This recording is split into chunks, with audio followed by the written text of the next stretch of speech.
आज आपण BPCC 106 development of psychological thought या संदर्भातल्या जो गाभाभूत असा पेपर आहे, कोर कंपोनंट मधला जो पेपर आहे, त्या पेपरला आपण आज सुरुवात करणार आहोत. त्याच्या अभ्यासक्रमाला आपण सुरुवात करणार आहोत. त्याच्यामधला जो ब्लॉक नंबर 1 आहे तो आहे मानसशास्त्रीय परिप्रेक्ष्य किंवा दृष्टिकोन, सायकोलॉजिकल पर्स्पेक्टिव्ह. या मानसशास्त्रीय दृष्टिकोनामधलं हे पहिलं प्रकरण आहे. युनिट नंबर 1 मानसशास्त्र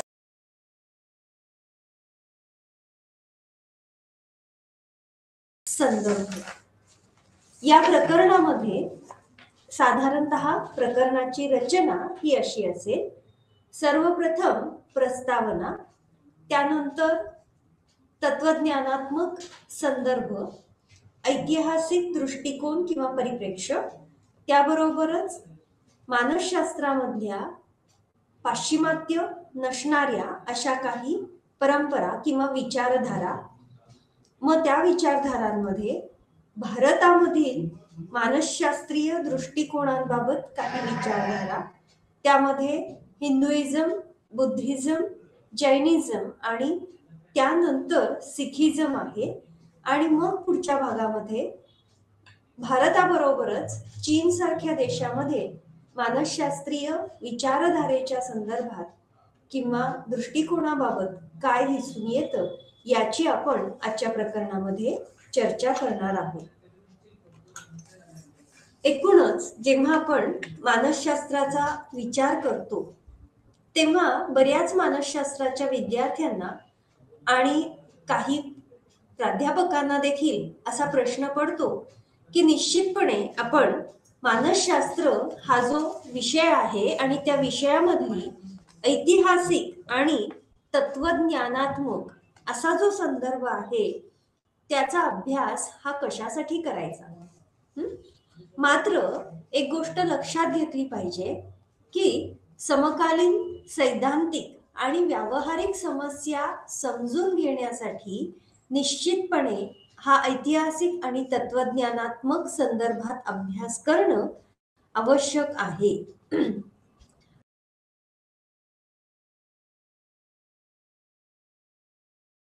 म्हणून जरी पूर्वी मानसशास्त्र हे तत्वज्ञानाची एक भाग किंवा एक शाखा होती असं म्हटलं असलं तरी सुद्धा सद्यस्थितीमध्ये मानसशास्त्र ही एक स्वतंत्र शाखा म्हणून उदयास आलेली आहे.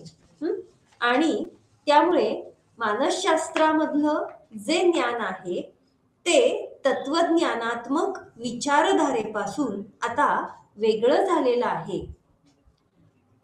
मानसशास्त्राचे विद्यार्थी किंवा मानसशास्त्राचे अभ्यासक, मानसशास्त्रज्ञ यांचा मुख्यतः भर सद्यस्थितीमधील समस्या, ज्या समस्यांची सोडवणूक करण्यासाठी माणसाची धडपड आहे अशा समस्या आणि त्या समस्या सोडवण्यासाठी मदत करणं यावर मानसशास्त्राचा भर असावा असं अनेकदा विचार व्यक्त केले जातात. वरवर पाहिलं किंवा आपण साधारणतः काही अगदी पुरावे जरी बघितले तरी आपल्याला ही जे काही विधानं केलेली आहेत ही काहीशी पटण्यासारखी आणि स्वीकार्य देखील वाटतात. मात्र इथे ही गोष्ट लक्षात घेणं आवश्यक आहे की आपल्याला जर मानसशास्त्राचा अर्थ समजून घ्यायचा असेल तर त्यामध्ये समाविष्ट असणाऱ्या अनेक गोष्टी, अनेक घटक हे देखील समजून घेणं गरजेचं आहे. मग त्या घटकांमध्ये काय काय आहे तर मानसिक प्रक्रिया, वर्तन, सर्जनशीलता, बुद्धिमत्ता, मानसिक विकृती, पूर्वग्रह, व्यक्तिमत्व आणि वेगवेगळ्या प्रकारच्या अभिवृत्ती आणि प्रेरणा, अशा अनेक घटक किंवा अशा प्रकारचे अनेक घटक हे मानसशास्त्रामध्ये समाविष्ट आहेत. आणि म्हणून जर आपल्याला मानसशास्त्राशी संबंधित किंवा मानसशास्त्र या संकल्पनेचा अर्थ समजून घ्यायचा असेल तर आपल्याला त्यामध्ये समाविष्ट असणाऱ्या या विविध ज्या संकल्पना आहेत किंवा हे विविध घटक जे आहेत ते देखील समजून घेणं आवश्यक आहे.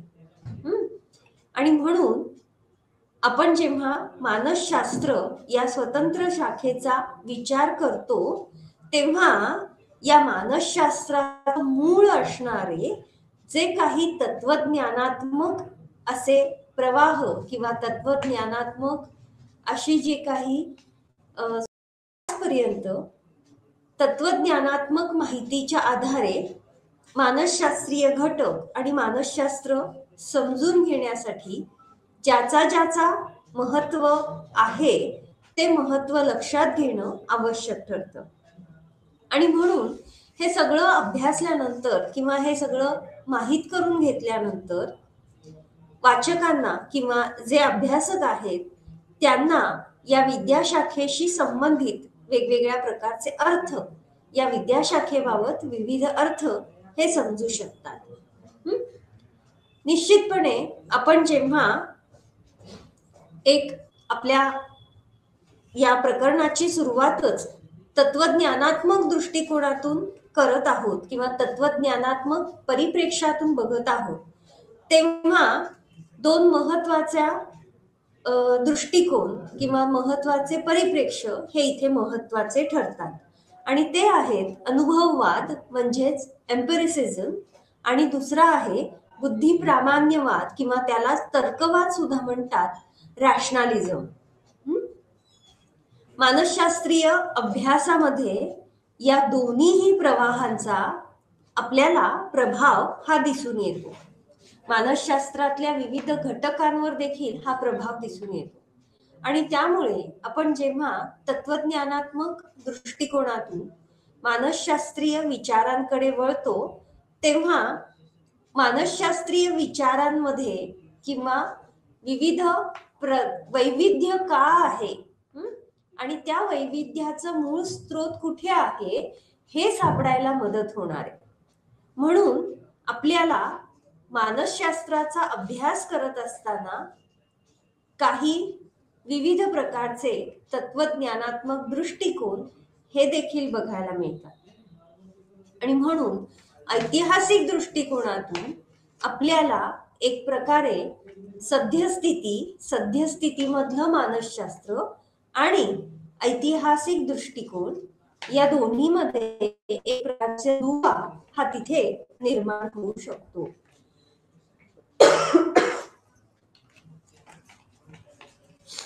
यानंतर 1.1 जे आहे ते आहे तत्वज्ञानात्मक संदर्भ. आपण तत्वज्ञानाचा विचार करण्यापूर्वी सर्वप्रथम आपल्याला शास्त्र म्हणजे काय हे समजून घेणं गरजेचं आहे. आपण जेव्हा शास्त्राचा विचार करतो तेव्हा शास्त्राचा अर्थ, पद्धती आणि शास्त्राचा हेतू या सगळ्यांबाबत आपल्याला काहीसा संभ्रम, गोंधळ हा दिसून येतो. अत्यंत विस्तृतपणे आपण जर शास्त्र या संकल्पनेकडे पाहिलं तर पद्धतशीरपणे ज्ञान संकलित करणं किंवा ज्ञान संपादन करणं, पद्धतशीरपणे ज्ञानाचं संपादन म्हणजेच शास्त्र होय.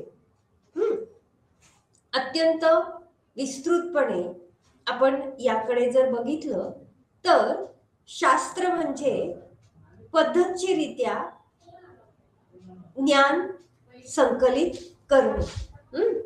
मात्र शास्त्राचीच आपण जर सर्वसामान्य भाषेमध्ये एक संकुचित असा जर दृष्टिकोन बघितला तर शास्त्र म्हणजे काय आहे तर acquisition of only sense observations based knowledge, ज्ञानाधिष्ठित वैध आणि शास्त्रीय अनुभववाद असा एक दृष्टिकोन हा इथे मांडलेला दिसतो. अत्यंत सायंटिफिक, शास्त्रीय, वैध असे जर आपण शास्त्राकडे विचार केला, शास्त्राकडे बघितलं तर निरीक्षणावर आधारित जे ज्ञान एकत्र केलं जातं ते ज्ञान म्हणजे शास्त्र. आणि त्यामुळे हे जे ज्ञान आहे त्या ज्ञानाकडे बघत असताना हा जो दृष्टिकोन आहे या दृष्टिकोनाला अनुभववाद किंवा एम्पिरिसिझम असं म्हणतात, की ज्यामध्ये जे डोळ्यांना दिसत आहे केवळ त्या आधारे ज्ञान संकलित केलं जातं. आणि म्हणून हे जे एम्पिरिसिझम किंवा हा जो अनुभववाद आहे या अनुभववादामध्ये शास्त्र किंवा शास्त्राकडे केवळ एकाच दृष्टिकोनातून पाहिलं जातं. आणि परिणामतः हा जो दृष्टिकोन आहे हा अत्यंत मर्यादित आहे असंही म्हणता येईल. याच दृष्टिकोनाच्या दुसऱ्या बाजूला बुद्धिप्रामाण्यवाद किंवा तर्कवाद म्हणजेच रॅशनलिझम आहे. या रॅशनलिझम किंवा बुद्धिप्रामाण्यवादानुसार जो एक दुसरा दृष्टिकोन आहे आणि विशेषतः तत्वज्ञानात्मक दृष्टिकोन आहे शास्त्राबाबतचा. हा तत्वज्ञानात्मक दृष्टिकोन म्हणजेच बुद्धिप्रामाण्यवाद काय म्हणतो तर मानवामध्ये विशिष्ट पद्धतीने बुद्धिमत्ता तर्कशुद्ध विचार करण्याची क्षमता आहे आणि त्या आधारे ज्ञानामध्ये भर घालण्यासाठी प्रयत्न केले जातात आणि म्हणून मानव तर्काधिष्ठित ज्ञान संकलित करण्यामध्ये गुंतलेला असतो. त्यामुळे आपण जेव्हा साधारणतः कालक्रमानुसार गेलो तर आपल्या लक्षात येईल की हा जो बुद्धिप्रामाण्यवाद आहे हा अनुभववादापूर्वीही अस्तित्वात होताच की. कारण मध्ये आपल्याला हा बुद्धिप्रामाण्यवाद हा बघायला मिळतो. मात्र मानसशास्त्राच्या क्षेत्रामध्ये किंवा मानसशास्त्राचं जे अभ्यास क्षेत्र आहे ते कधीतरी आपल्याला या अनुभववादाने देखील प्रभावित झालेलं दिसतं. आणि म्हणून बुद्धिप्रामाण्यवाद आणि अनुभववाद या दृष्टिकोनातून जर आपण पाहिलं तर काही सिद्धांत हे अनुभववादावर आधारित आहेत तर काही सिद्धांत मानसशास्त्रातले हे बुद्धिप्रामाण्यवादावर किंवा तर्कवादावर आधारित असे आहेत.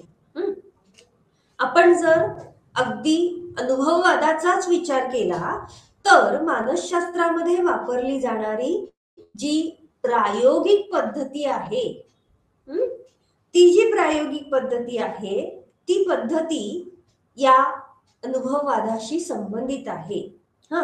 आणि ही पद्धत प्रामुख्याने किंवा आपल्याला अतिशय प्रचलित मानसशास्त्राच्या अभ्यासकांमध्ये अशी पद्धत जी मुख्यतः नैसर्गिक शास्त्रांमध्ये वापरली जाते ती पद्धत आपल्याला प्रचलितपणे पाहायला मिळते.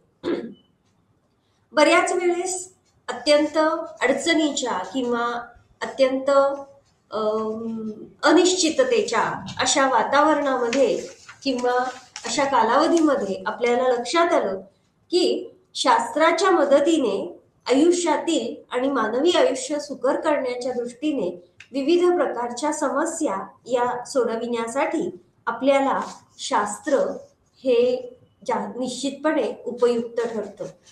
अनिश्चिततेच्या अडचणीच्या काळात मानवी जीवन हे कथनात्मक कसं बनवता येईल त्याबद्दल कसे अंदाज बांधता येतील आणि परिणामतः ते अधिक सुकर बनवण्यासाठी प्रायोगिक पद्धत ही अधिक वैध आणि स्वीकार्य मानली गेली आहे. आणि म्हणून प्रायोगिक पद्धतीच्या दृष्टिकोनातून विचार केला तर वैध स्वरूपामध्ये जे ज्ञान मिळतं ते ज्ञान तिथे अतिशय महत्वपूर्ण मानलं गेलं आहे जेव्हा आपण अनुभववादावर भर देतो. आणि म्हणून अशाच पद्धतीने इतर सामाजिक शास्त्रांमध्ये देखील अनुभववाद हा वैध माहिती संकलित करण्यासाठी आणि प्रामुख्याने प्रायोगिक पद्धत ही महत्त्वपूर्णरित्या मांडलेली आहे. म्हणून आपल्याला सामाजिक शास्त्र या दृष्टिकोनातून प्रायोगिक पद्धतीकडे बघत असताना विविध प्रकारचं अत्यंत वैध ज्ञान मिळवण्यासाठी, ते ज्ञान संकलित करण्यासाठी सामाजिक क्षेत्रांशी संबंधित सामाजिक मितींच्या संदर्भामध्ये आपल्याला ही पद्धती उपयोजनात आणलेली दिसते. आपण जेव्हा या अनुभववादाचा, एम्पिरिसिझमचा विचार करतो तेव्हा मानसशास्त्रातलं एक नाव विल्यम वुंट हे नाव निश्चितपणे पुढे येतं. समोरच्या स्लाइडवर हे जे विल्यम वुंट आहेत यांचं छायाचित्र देखील दिसत आहे. हे जे विल्यम वुंट आहेत हे प्रामुख्याने मानसशास्त्रीय अभ्यासाच्या शास्त्रीय असा परिप्रेक्ष्य किंवा दृष्टिकोन बाळगतात. त्यांनी नियंत्रित अंतर्निरीक्षण म्हणजेच इंट्रॉस्पेक्शन पद्धती, अत्यंत नियंत्रित वातावरणामध्ये मानवाने विशिष्ट प्रयोगाबाबत स्वतःचं परीक्षण करणं यावर भर दिला होता. म्हणजे कोणताही प्रयोग केल्यानंतर त्या प्रयोगाबाबत त्या विशिष्ट प्रयुक्ताचं जे स्वतःचं परीक्षण आहे त्याचा समावेश या अंतर्निरीक्षण पद्धतीमध्ये केला गेला होता. यामुळे काय होतं तर त्या प्रयोगाबद्दल मानवाच्या मनामध्ये प्रयोगाच्या प्रतिक्रिया ज्या प्रत्यक्षामध्ये दिसल्या नाहीत, मात्र विचार जे आहेत त्या प्रयोगाशी संबंधित ते विचार वर काढण्यासाठी या अंतर्निरीक्षण पद्धतीचा उपयोग होतो. आणि म्हणून या शास्त्रज्ञाने किंवा या विचारवंताने त्याच्या मुख्य, कारण अभ्यासक आहेत शरीरशास्त्राचे आणि त्यामुळे हे जे शरीर वैज्ञानिक आहेत त्या शरीर वैज्ञानिकांनी आपल्या अभ्यासांमध्ये देखील अधिक भर हा प्रायोगिक पद्धतीला दिला. त्यामुळे अनेक संशोधकांमध्ये प्रायोगिक पद्धती ही प्रामुख्याने वापरायला सुरुवात झाली. मानसशास्त्रामधलं ही जी प्रायोगिक मानसशास्त्र ही जी शाखा आहे ती शाखा कशामधून निर्माण झालेली आहे तर प्रायोगिक शरीर विज्ञान, शरीर क्रिया विज्ञान म्हणजेच एक्सपेरिमेंटल फिजिओलॉजी आणि मानसिक शरीर विज्ञान या दोन्हीच्या एकत्रीकरणामधून प्रायोगिक मानसशास्त्र हे निर्माण झालेलं आहे असं म्हणता येईल. त्यामुळे फिजिओलॉजिकल सायकोलॉजी या वुंट यांच्या पुस्तकामध्ये त्यांनी जे मेथड्स किंवा ज्या पद्धती शरीरक्रिया विज्ञानामध्ये वापरल्या जातात त्या पद्धती या प्रायोगिक मानसशास्त्रामध्ये वापरल्या जाणाऱ्या पद्धती आहेत याबाबत स्पष्टीकरण दिली. त्यांच्या मते मानसशास्त्रीय प्रतिक्रिया आणि शरीरशास्त्रीय आधार हे दोन्हीही स्वतंत्र करता येणार नाही आणि त्यामुळे त्यांच्या या पुस्तकामध्ये, त्यांच्या या फिजिओलॉजिकल सायकोलॉजी या पुस्तकामध्ये या विशिष्ट घटकांना महत्त्व देण्यात आले किंवा या विशिष्ट घटकांवर भर देण्यात आला. त्यानंतर एम्पिरिसिझमच्याच संदर्भामध्ये मानसशास्त्रामधले जे प्रवाह आहेत त्याबाबतच आणखी पुढे आल्यानंतर आपल्याला रचनावाद आणि वर्तनवाद हा पाहायला मिळतो. हा जो रचनावाद आहे या रचनावादामध्ये किंवा वर्तनवादाशी संबंधित जो आपल्याला अनुभववाद पाहायला मिळतो त्याबाबत किंवा त्याचे प्रणेते हे जॉन वॅटसन. आणि हे जॉन वॅटसन जे आहेत ते थोडक्यामध्ये वर्तनवादाचे जनक.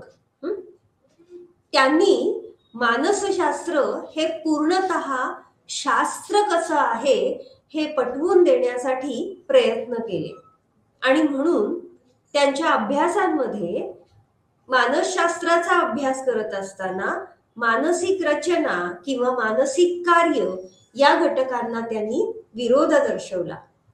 त्यांच्या बाबतीमध्ये जॉन वॅटसन असं म्हणतात की फक्त निरीक्षित जे वर्तन आहे ते वर्तनच फक्त मानसशास्त्राच्या अभ्यासाचा विषय असावा. त्याच्या पुढे आल्यानंतर जिथे जेस्टाल्ट स्कूल म्हणजे समाकृतीवादी मानसशास्त्र की ज्यामध्ये फेकनर, वेबर यासारख्या मानसतज्ञांची किंवा समाकृतीवादी मानसतज्ञ म्हणजे प्रामुख्याने ज्यांनी समाकृतीवर समष्टीवादावर भर दिला त्यांचा भर हा अत्यंत तार्किक किंवा तर्कवादावर होता. आणि त्याच्या पुढे आल्यानंतर सिगमंड फ्रॉइड या मनोविश्लेषणवादाच्या संस्थापकाचा देखील किंवा ज्यांनी मनोविश्लेषणवाद रचला त्यांचा देखील उल्लेख करावा लागेल. त्यांच्या मते एकूणच मानवी मन हे वर्तनाच्या बाबतीमध्ये अत्यंत महत्वाचं आहे. आणि त्यांचा एक तत्वज्ञान हे सायंटिफिक किंवा शास्त्रीय दृष्टिकोनामध्ये किंवा शास्त्रीय विचारधारेमध्ये बसलेलं दिसत नाही. त्यानंतर पहा, समाकृतीवाद ज्याचा भर तर्कवादावर, रॅशनलिझमवर आहे. त्यानंतर सिगमंड फ्रॉइड ज्यांचा भर मनोविश्लेषणवादावर आहे. त्यांच्यानंतर पुढे आल्यावर एक पुन्हा मानसशास्त्रामधला प्रवाह दिसून आला आणि तो म्हणजे मानवतावादी, अस्तित्ववादी असं मानसशास्त्र. यामध्ये मानसशास्त्रामध्ये शास्त्राचा विचार मानवाच्या अभ्यासासाठी, मानवाचं वर्तन सुरू करण्यासाठी याबाबत काहीसा पुन्हा विरुद्ध मतं ही दिसून आली. त्यांनी इथे मानवी मन समजून घेण्यासाठी किंवा मानवाबाबत मानसिक प्रक्रिया समजून घेण्यासाठी, वर्तन समजून घेण्यासाठी एक विश्लेषणात्मक दृष्टिकोन मांडला. या मानवतावादी किंवा अस्तित्ववादी अशा मानसतज्ञांच्या मते प्रत्येक व्यक्ती ही जन्मात आलेली आहे ती मुक्त आहे. इथे असं म्हटलंय, every person is born free. प्रत्येक व्यक्तीमध्ये स्वतःमध्ये असणाऱ्या क्षमतांचा विकास करण्याचं योग्य सामर्थ्य हे अस्तित्वात आहे. आणि मानसशास्त्राचा मुख्य हेतू हा स्वतःच्या क्षमता त्या विकसित करण्यासाठी व्यक्तीला, मानवाला मदत करणं हा आहे. साधारणतः हे जे मानवतावादी, अस्तित्ववादी असे मानसतज्ञ आहेत त्यांच्या विचारांमध्ये आपल्याला प्रत्ययवादी दृष्टिकोन हा दिसून येतो. या प्रत्ययवादी दृष्टिकोनामध्ये मानवाचे अनुभव हे कसे महत्वाचे आहेत याला महत्व दिलेलं आहे. या सगळ्या उदाहरणावरून आपल्याला असं लक्षात येईल की जेव्हा आपण मानसशास्त्र या विषयाकडे एका विशिष्ट विचार प्रवाहानुसार किंवा एखाद्या विशिष्ट दृष्टिकोनानुसार बघतो तेव्हा त्याबाबत काही मर्यादाही येतात. जेव्हा मानसशास्त्राचा विचार करतो तेव्हा त्यामध्ये मानसिक रचना किंवा मानसिक कार्य किंवा जागरूक अवस्था किंवा निरीक्षणीय वर्तन किंवा मानवामध्ये असणाऱ्या अबोध प्रेरणा किंवा एक संपूर्ण कार्यात्मक व्यक्ती, अशा विविध संकल्पना जेव्हा आपण मांडतो तेव्हा आपल्याला त्या विचार प्रवाह प्रभावित करणारे, ते विचार प्रवाह मांडणारे अशा विविध प्रकारच्या शास्त्रज्ञांचा, विचारवंतांचा, त्यांच्या तत्वज्ञानाचा अभ्यास हा करावा लागतो. जेव्हा आपण शास्त्रीय दृष्टिकोनातून मानसशास्त्राच्या व्याख्येचा विचार करतो तेव्हा मात्र तिथे मेंदू, मन आणि वर्तन या स्वरूपामध्ये आपल्याला काही अभ्यास विषय हे दिसून येतात. शास्त्रीय अभ्यासांमध्ये मेंदू, मन आणि त्याच्याच बरोबरीनं वर्तन या तिन्ही घटकांचा अभ्यास विषय हा दिसून येतो.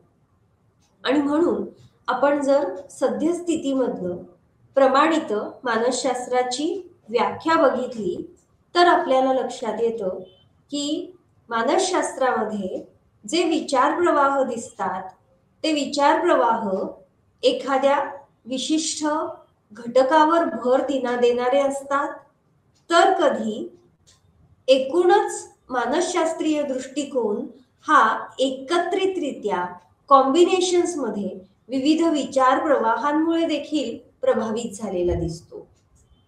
मानसशास्त्राबाबत आपण ऐतिहासिक दृष्टिकोनातून मानसशास्त्राचा जेव्हा अभ्यास करतो तेव्हा एक साधारणतः तुमच्या BPCC 106 यामध्ये याच्या अभ्यास साहित्यामध्ये नोंदविल्याप्रमाणे साधारणतः प्रायोगिक मानसशास्त्राची सुरुवात, म्हणजे कोणतंही एक प्रमाणित पुस्तक घेतलं की प्रायोगिक मानसशास्त्राची सुरुवात, या सुरुवातीच्या बाबतीमध्ये आपल्याला एक विचार असा दिसून येतो आणि त्या विचारामधून वाचकांसमोर हे मत तयार होऊ शकतं की शास्त्रीय मानसशास्त्राचे फाउंडर किंवा संस्थापक हे कोण होते, तर विल्यम वुंट होते. कारण त्यांनी मानसशास्त्रामधली पहिली प्रयोगशाळा ही जर्मनीमध्ये लिप्झिग मध्ये सुरू केली होती आणि त्यामुळे हे मानसशास्त्राचे जनक होते. मात्र या विचाराच्या बाबतीमध्ये काही वाचकांसमोर एक अत्यंत वस्तुनिष्ठ असा दृष्टिकोन मांडण्याचा प्रयत्न केला आहे. ही जी वुंटची प्रतिमा आहे किंवा ही प्रचलित अशी जी प्रतिमा आहे त्या प्रतिमेबाबत काहीसा संभ्रम हा व्यक्त करण्यात आला आहे.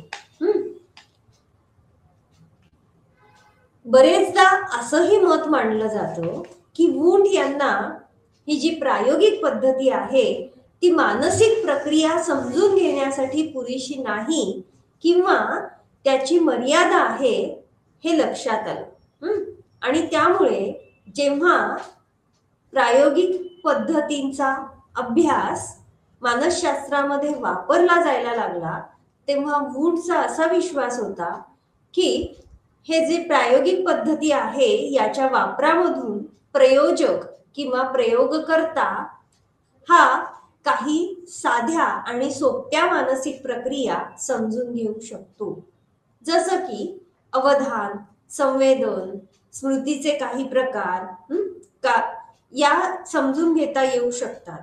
मात्र जर तुम्हाला उच्चस्तरीय मानसिक प्रक्रिया समजून घ्यायच्या असतील तर मानववंशज शास्त्रातील किंवा ऐतिहासिक दृष्टिकोन हे जास्त योग्य ठरतील. आणि म्हणून त्यांनी मानसशास्त्राचं एक नवं क्षेत्र सुरू केलं ज्याला वोल्कर सायकोलॉजीज असं म्हटलेलं आहे. यामध्ये काय आहे तर हे सांस्कृतिक किंवा सामाजिक मानसशास्त्र याचं जे भाषांतर आहे वोल्कर सायकोलॉजीज, त्याचं भाषांतर आहे सांस्कृतिक किंवा सामाजिक मानसशास्त्र. कारण जर तुमच्या उच्चस्तरीय मानसिक प्रक्रिया समजून घ्यायच्या असतील तर व्यक्तीच्या संस्कृतीचा, तिच्या समाजाचा अभ्यास होणं हे देखील तितकंच गरजेचं आहे. आणि म्हणून मग पुढे जाऊन वेगवेगळ्या परंपरा, धर्म, सांस्कृतिक घटक यांचा देखील अभ्यास केला गेला पाहिजे यावर त्यांनी भर दिला होता. त्यामुळे एकूणच वुंट बद्दल जे मतप्रवाह आहेत त्यामध्ये वुंटने देखील पुढे जाऊन अत्यंत विस्तृत असा दृष्टिकोन मांडला होता.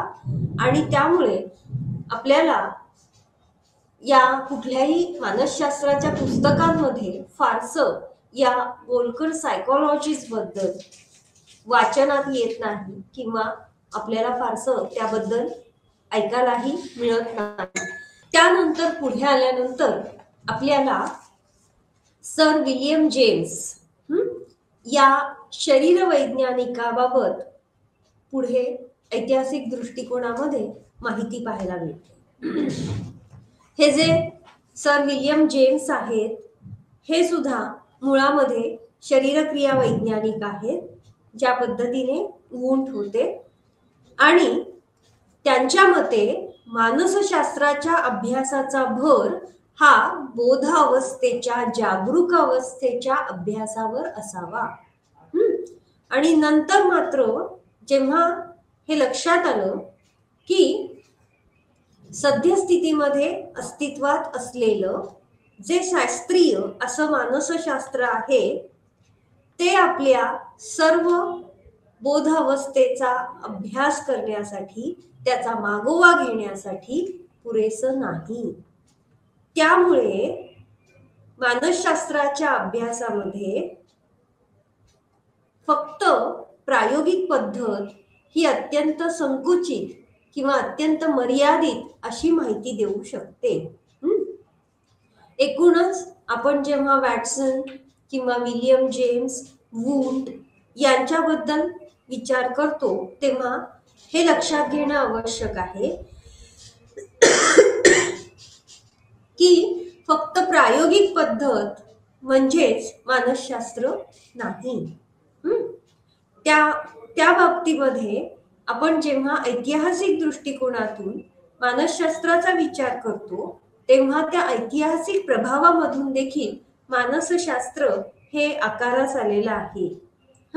आणि म्हणून जेव्हा आपण वेगवेगळ्या प्रकारचे मानसशास्त्रीय विचार हे पाहतो तेव्हा मानसशास्त्राचे विद्यार्थी म्हणून आपल्याला सामाजिक, राजकीय एक काही मतप्रवाह आणि त्याचा प्रवाह हा मानवाच्या विकासामध्ये आणि त्याचबरोबर काही मानसशास्त्रीय विचारांवर देखील आहे हे निश्चितपणे लक्षात येऊ शकतं. थोडंसं ऐतिहासिक दृष्टिकोनाकडे वळल्यानंतर आपल्याला असं लक्षात येतं की या ऐतिहासिक दृष्टिकोनामध्ये एक ऐतिहासिक दृष्टिकोन, कोणत्याही अभ्यास शाखेबाबत असणारा ऐतिहासिक दृष्टिकोन याचा जर विचार केला तर आपल्या असं लक्षात येईल अत्यंत वस्तुनिष्ठपणे भूतकाळामध्ये जे जे काही घडलेलं आहे त्याचा एक प्रकारचा लेखाजोखा आहे आणि म्हणून तो ऐतिहासिक दृष्टिकोन असं म्हटलेलं आहे.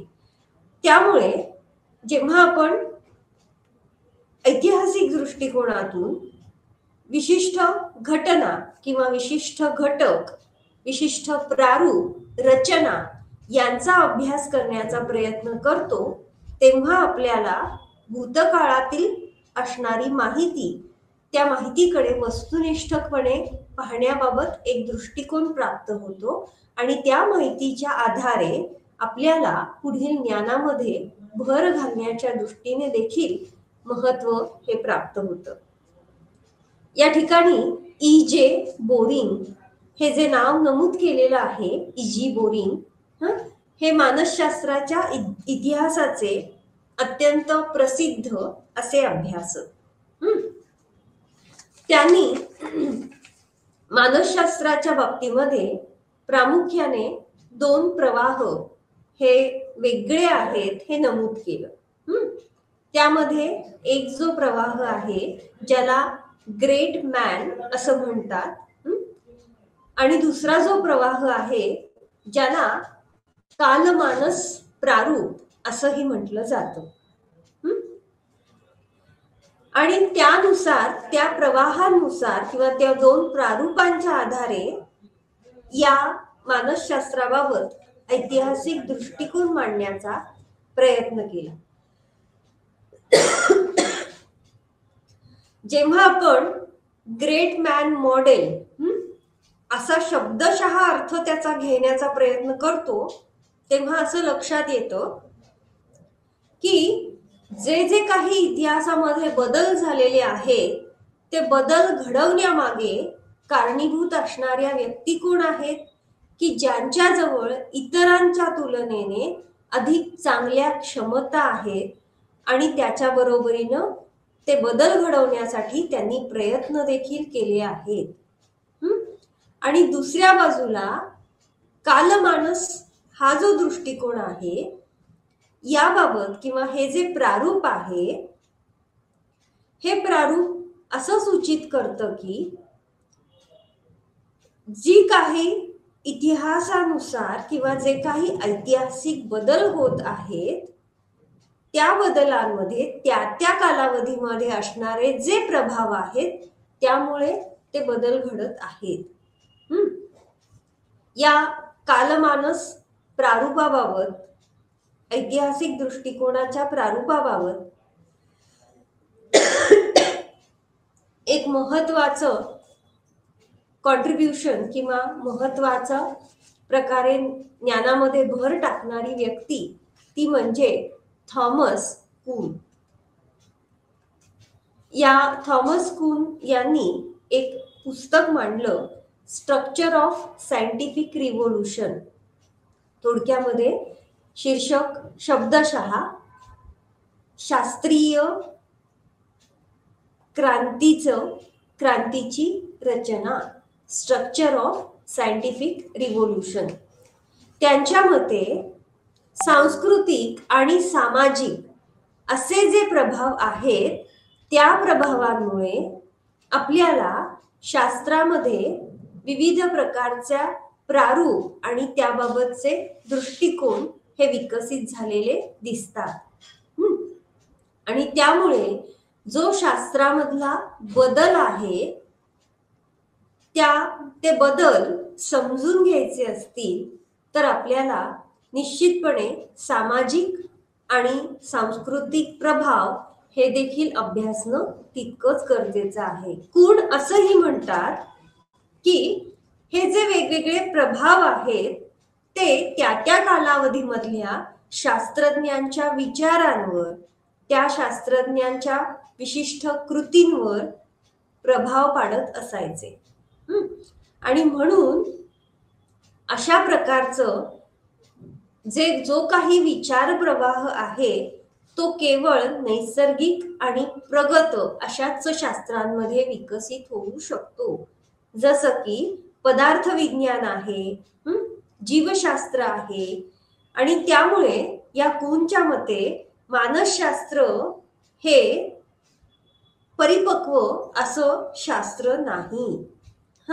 आणि त्यामुळे अजूनही ते एका बाल्यावस्थेमध्येच आहे.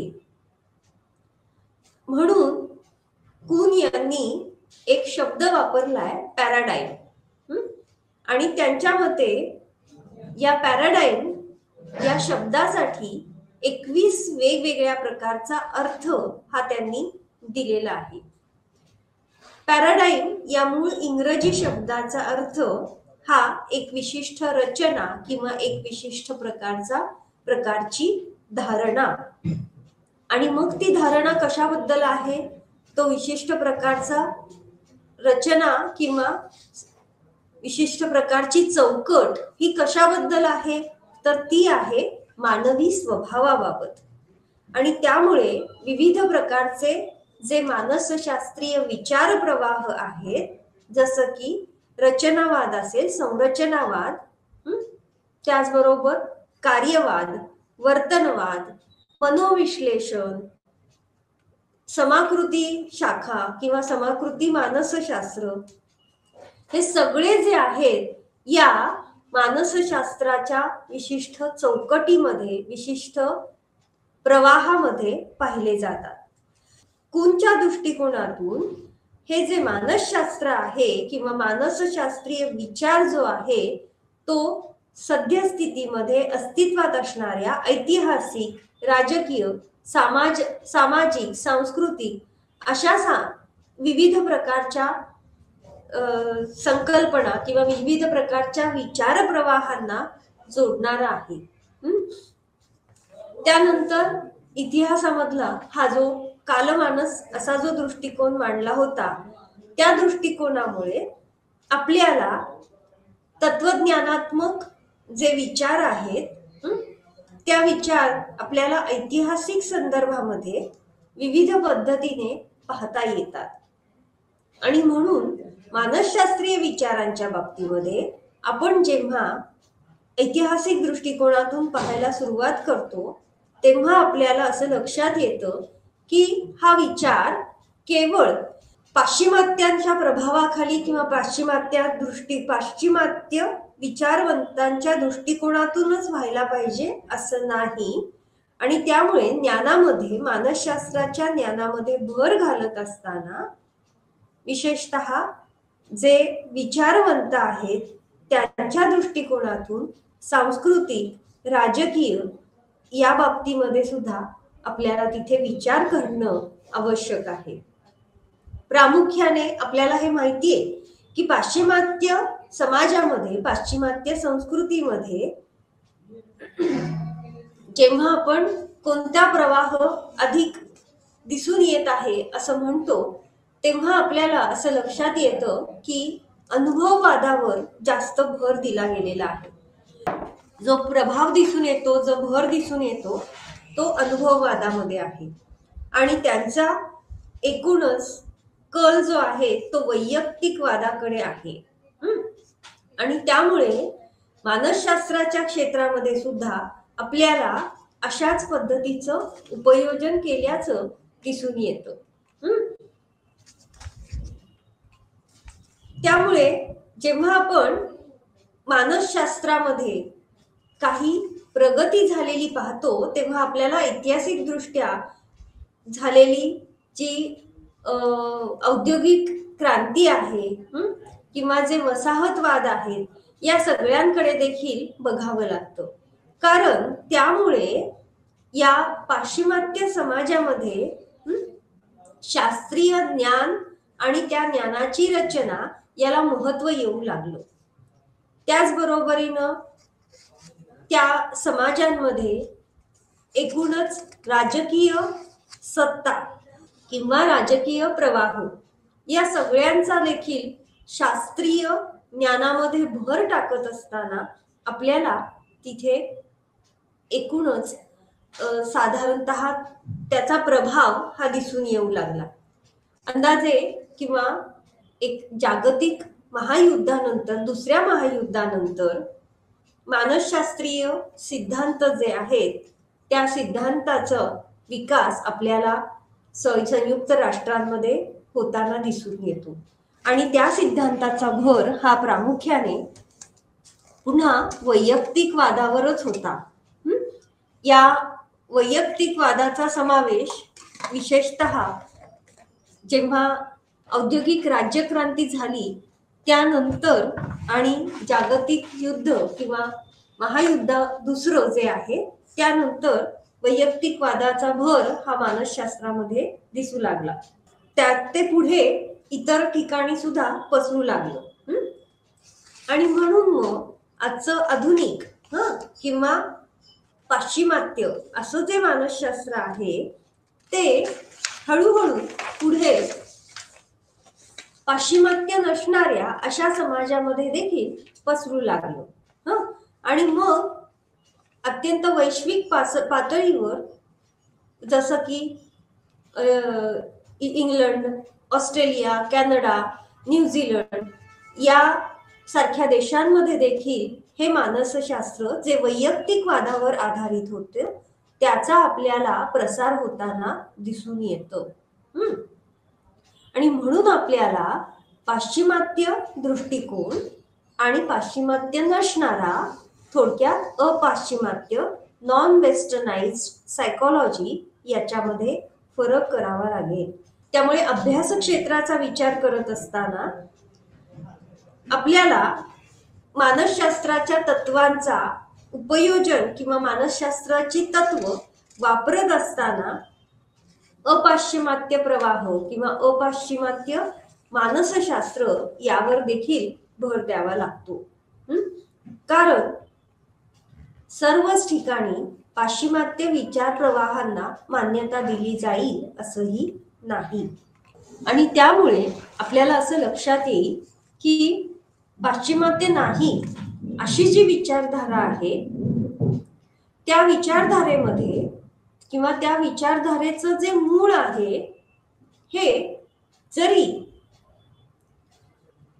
प्रामुख्याने ही जी विचारधारा की ज्यामध्ये आपण म्हणतो आहोत की आपण वैयक्तिकवादावर भर न देणारं असं मानसशास्त्र, यामध्ये प्रामुख्याने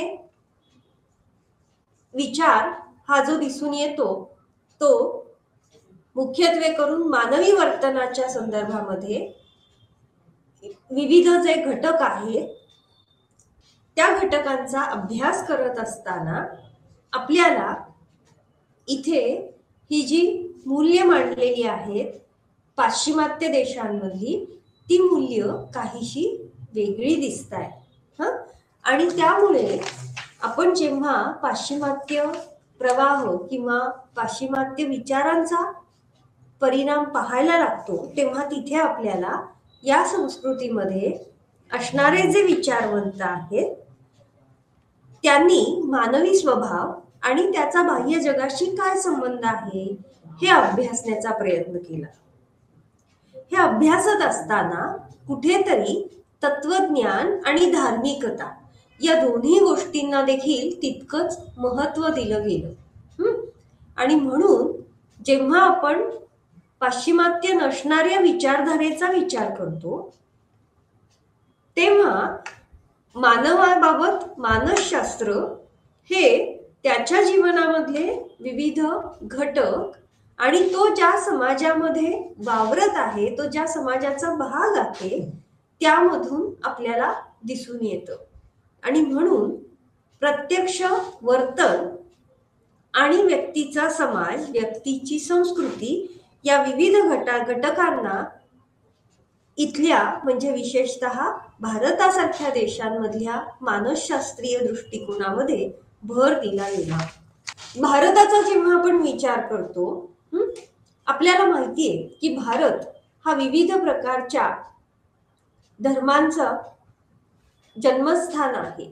मग त्यामध्ये हिंदुत्व असेल, त्यानंतर बौद्ध, जैन, शीख अशा विविध प्रकारचा आपल्याला या धर्मांचं, हे जे विविध धर्म आहेत यांचा उगम हा आपल्या भारताच्या विविध खंडांतून किंवा भारताच्या विविध भागातून झाल्याचा दिसून येतो.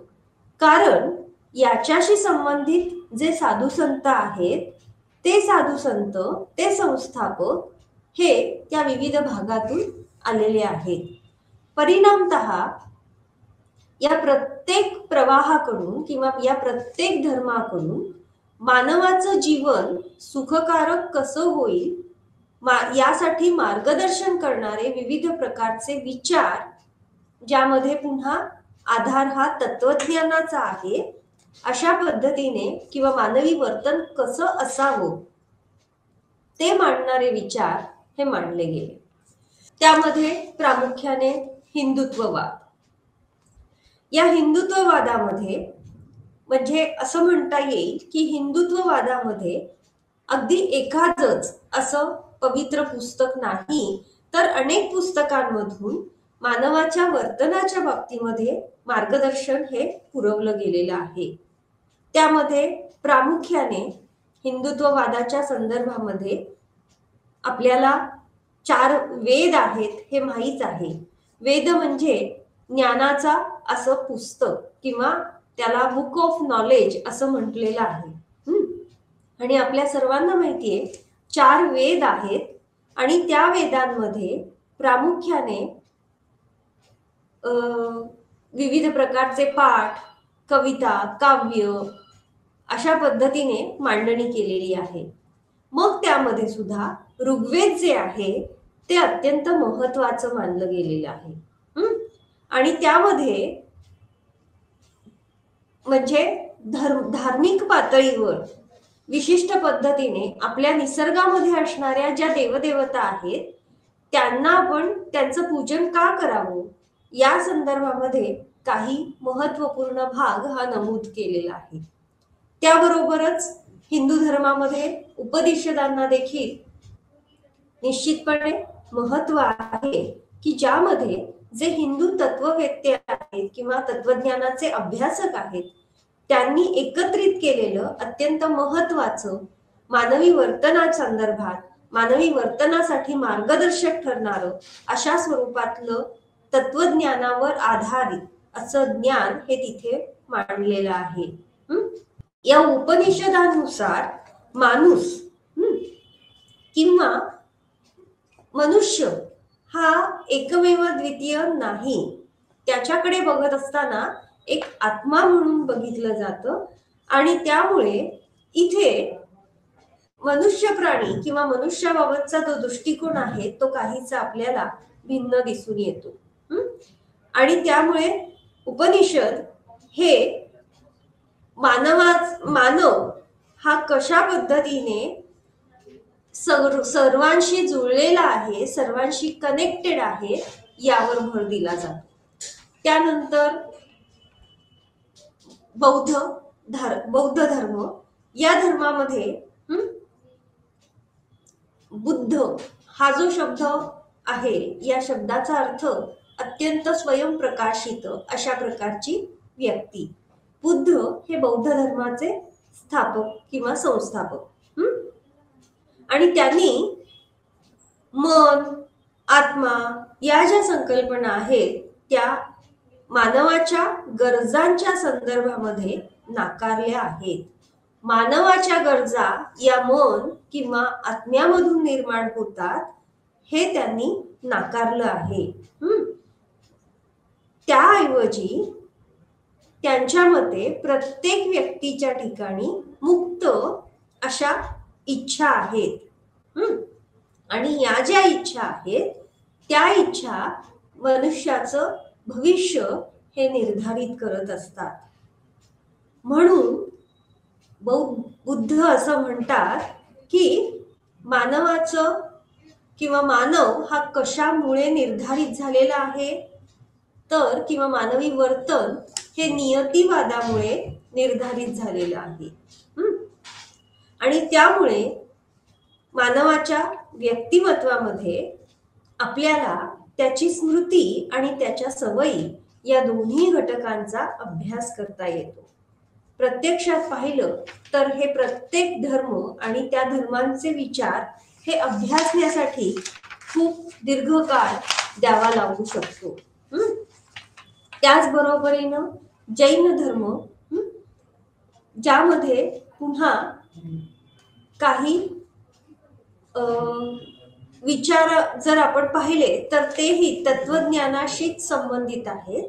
मात्र ह्या ज्या तत्वज्ञानाशी संबंधित आहेत याबाबत एकूणच धार्मिक प्रवाह किंवा अध्यात्माचे जर आपण प्रवाह पाहिला तर जैन धर्मांमध्ये आपल्याला 24 तीर्थंकर पाहायला मिळतात आणि 24वे जे तीर्थंकर ते म्हणजे भगवान महावीर. आणि त्यामध्ये त्या धर्माला मार्गदर्शक ठरणारं त्या कालावधीमध्ये प्रत्येक कालावधीमध्ये जे अवकाश आहे किंवा जे जे काही सभोवताली घडत आहे ते वर्तनावर परिणाम करत आहे. जैन धर्माचे विचार हे काहीसे बौद्ध किंवा हिंदू धर्मापेक्षाही वेगळे आहेत. यामध्ये जीव म्हणजे स्व सेल्फ याला महत्व दिलं गेलेलं आहे. आणि त्यामुळे जैन धर्मामध्ये 3 महत्वाची तत्व आहेत. अहिंसा, अनेक तत्वता आणि त्याचबरोबर अपरिग्रह म्हणजेच आपण विशिष्ट गोष्टींपासून डिटॅच्ड किंवा स्वतंत्र असणं आवश्यक आहे. या 3 तत्वांवर आधारित जैन धर्माने वर्तनाची मार्गदर्शक ही मांडलेली आहेत.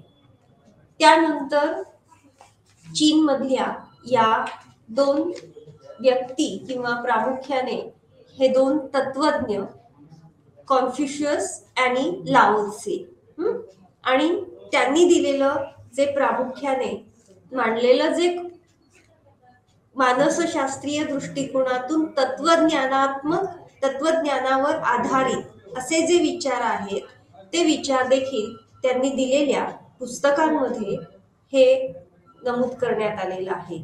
लाओ त्से यांनी ताओ ते चिंग म्हणजेच the book of ways and virtues, कोणता मार्ग फॉलो करायचा किंवा कोणत्या मार्गाने जायचं अशा स्वरूपातलं मांडलेलं जे पुस्तक आहे ते पुस्तक या ताओच्या फिलॉसॉफी किंवा तत्वज्ञानाशी संबंधित आहे. आणि त्याच्याच बरोबरीनं वेगवेगळे समाजामध्ये विचार प्रवाह हे दिसून येतात. आणि म्हणून कॉन्फ्युशियसच्या मते आपला कुटुंब ही अत्यंत महत्वाची सामाजिक संस्था आहे, ज्यामुळे एक आदर्श व्यक्ती घडू शकतो आणि परिणामतः ही व्यक्ती अत्यंत मोठ्या अशा समाज व्यवस्थेला मदत करू शकते. आणि म्हणून एकूणच ही जी विचारधारा जर आपण पाहिली तर आपल्याला असं लक्षात येईल की मानवाला आपलं आयुष्यातलं गोल ध्येय हे जर साध्य करायचं असेल तर आपल्याला विविध प्रकारच्या तत्वज्ञानाकडे देखील वळावं लागतं. मात्र अत्यंत संकुचित अशा स्वरूपाची विचारधारा ही बाळगून चालत नाही. युरोपमध्ये काही कालावधीनंतर हे विचार किंवा हे मतप्रवाह बदलायला लागलेले सुद्धा आपल्याला काहीसे नंतर दिसायला लागले. मात्र आपण जेव्हा अपाश्चिमात्य अशा विचारांबद्दल बोलत आहोत तेव्हा प्रामुख्याने भारत आणि चीन सारख्या देशांमध्ये जे काही तत्वज्ञान मांडलं आहे त्या तत्वज्ञानावर आणि त्याच्याच बरोबरीनं अत्यंत शास्त्रीय विचारांच्या आधारावर जी ज्ञानामध्ये भर घातली गेली होती त्या संदर्भात देखील विचार करणं गरजेचं ठरतं. या ठिकाणी एकूणच सामाजिकीकरणाची जी प्रक्रिया आहे आणि त्या सामाजिकीकरणाच्या प्रक्रियेमध्ये जेव्हा समाजाने घालून दिलेले जे नियम आहेत त्या पद्धतीने वर्तन करणं याचा भर आपल्याला चीन सारख्या देशांच्या तत्वज्ञानामध्ये त्यांच्या फिलॉसॉफीज मध्ये दिसून येतो. आणि त्यामुळे कुटुंब समाज या व्यवस्थेला त्यांच्या विचार प्रवाहांमध्ये आपल्याला प्रामुख्याने महत्त्व दिल्याचं दिसून येतं. अशा पद्धतीने या प्रकरणामध्ये महत्त्वपूर्णरित्या एकूणच इतिहास आणि त्याच्याच बरोबरीनं तत्वज्ञान या 2 घटकांवर भर दिलेला आहे. आज आपण या तासाला थांबणार आहोत. धन्यवाद.